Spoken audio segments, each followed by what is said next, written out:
కాకుండా ఆయన జన్మదిన సందర్భంగా కూడా కేక్ కటింగ్ చేసి శ్రీలంక తూర్పు నియోజకవర్గంలోని నాయకులు కానివ్వండి, కార్యకర్తలు కానివ్వండి, అభిమానులు కానివ్వండి పాల్గొని ఈ యొక్క కార్యక్రమానికి విజయవంతం చేశారు. వాళ్ళందరికీ నా ధన్యవాదాలు.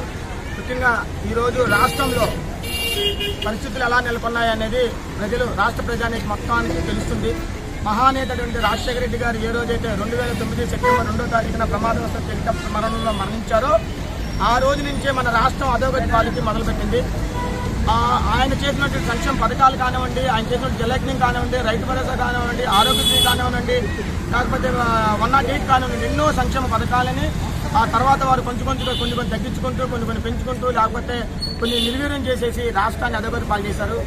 అది కాకుండా మరి మన అందరూ తెలిసిందే రాష్ట్రం 2 ముక్కలుగా విడిపోయింది. అదే రాజశేఖర రెడ్డి గారు ఉన్నట్లయితే ఈరోజు మన ఆంధ్రప్రదేశ్ కలిసి ఉండేదే, దేశంలోనే నంబర్ 1 స్థానంలో మన రాష్ట్రం ఉండేది.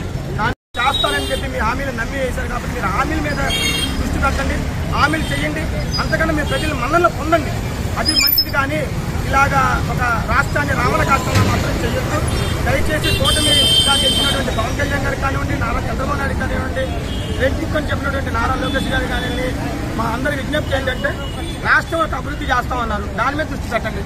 దయచేసి వైసీపీ నాయకులు కానివ్వండి, కార్యకర్తలు కానివ్వండి, వాళ్ళ ఆస్తుల మీద కానివ్వండి దాడి అనేది ఖండిస్తున్నాం మేము.